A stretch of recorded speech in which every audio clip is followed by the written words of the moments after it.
할렐루야. 오늘도 이 말씀을 통해서 하나님의 음성을 듣는 복된 시간 되시길 축복합니다.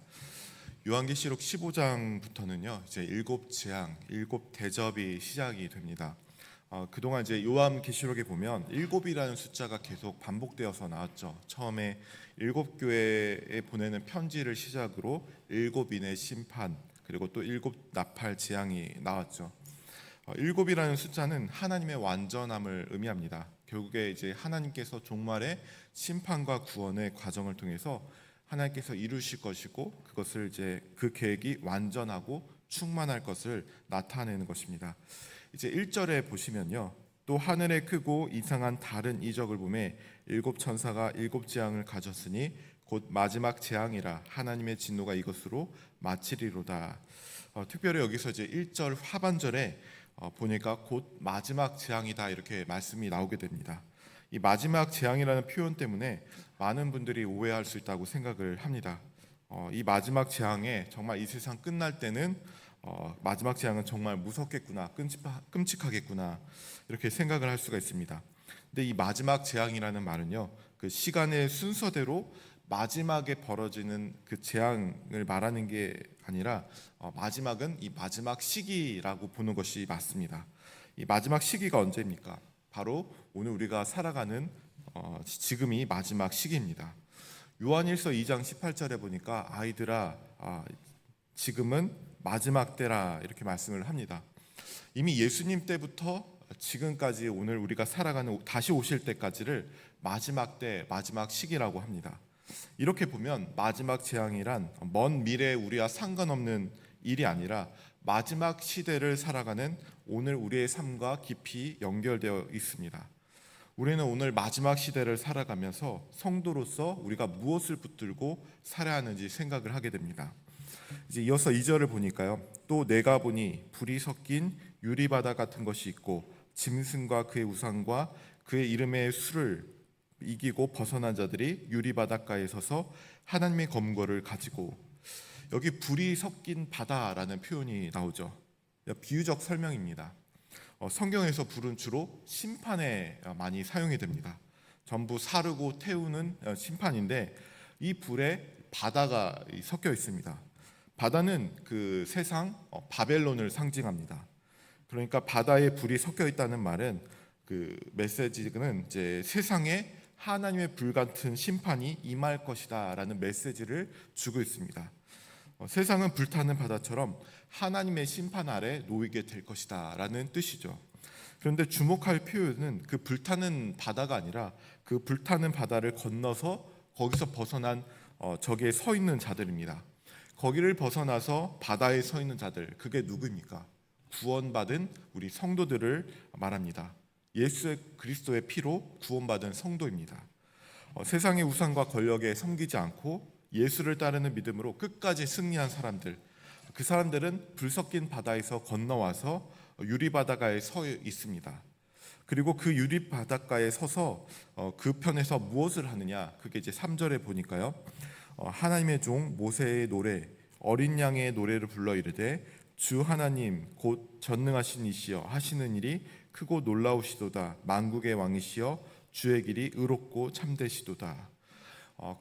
그들이 바닷가에 서서 하나님의 검은고를 가지고 찬양을 시작합니다. 그 찬양의 이름이 하나님의 종 모세의 노래, 그리고 어린 양의 노래라고 합니다. 이때 왜 하필 그들은 그 불타는 바닷가를 건너서서 그 바닷가에서 하필 그 모세의 노래를 부르게 됩니까? 우리가 모세의 노래하면 잘 아는 사건이 있죠. 출애굽의 역사가 떠올라야 합니다. 야곱의 후손들이 400년간 애굽의 노예로 살았습니다.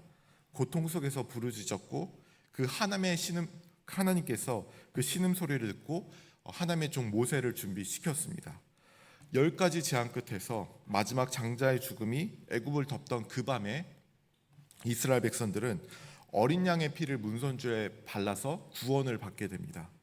어린 양의 피로 구원을 받게 된 겁니다. 그리고 마침내 그들은 애굽을 탈출하게 됩니다.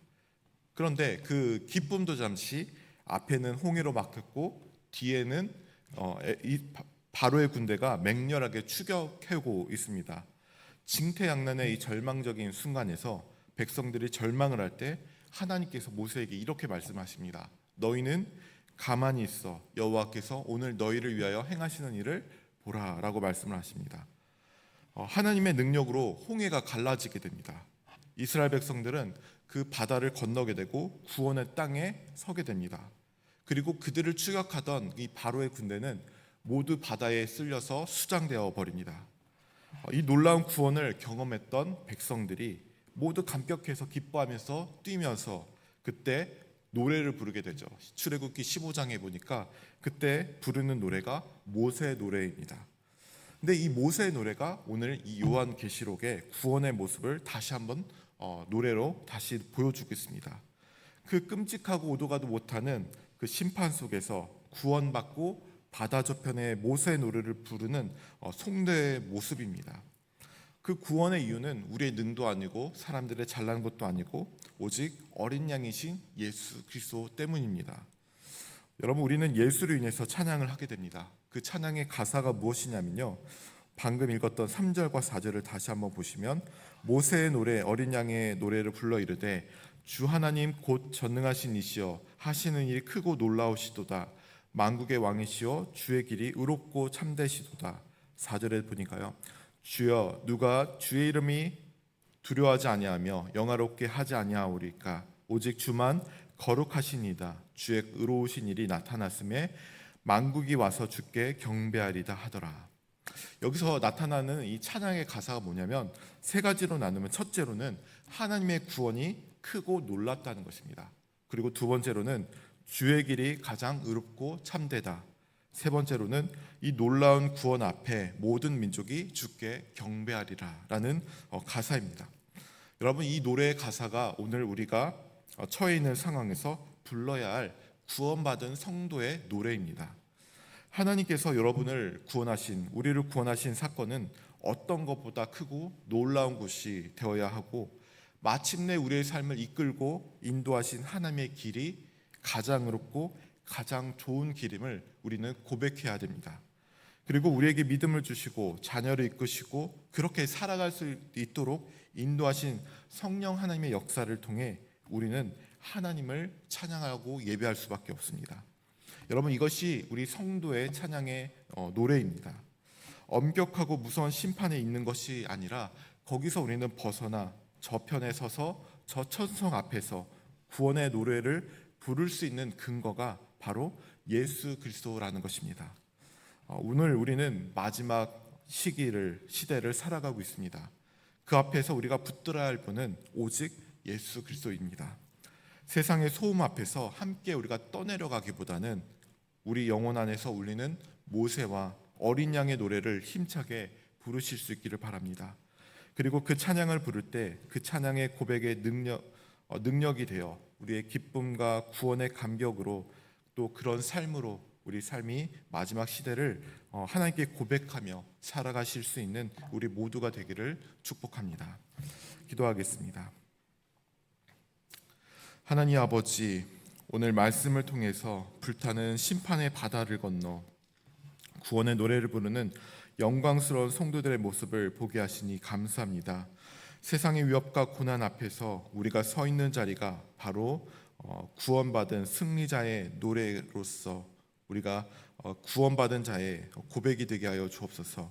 우리 삶의 모든 순간에 모세와 어린 양의 노래가 울려 퍼지게 하시고, 또 그 하나님께서 구원하신 사건이 얼마나 크고 놀라운지, 또 우리를 인도하신 주의 길이 얼마나 의롭고 참된지 날마다 고백하며 예배하며 찬양하며 살게 인도하여 주옵소서. 감사하며 예수 이름으로 기도합니다. 아멘.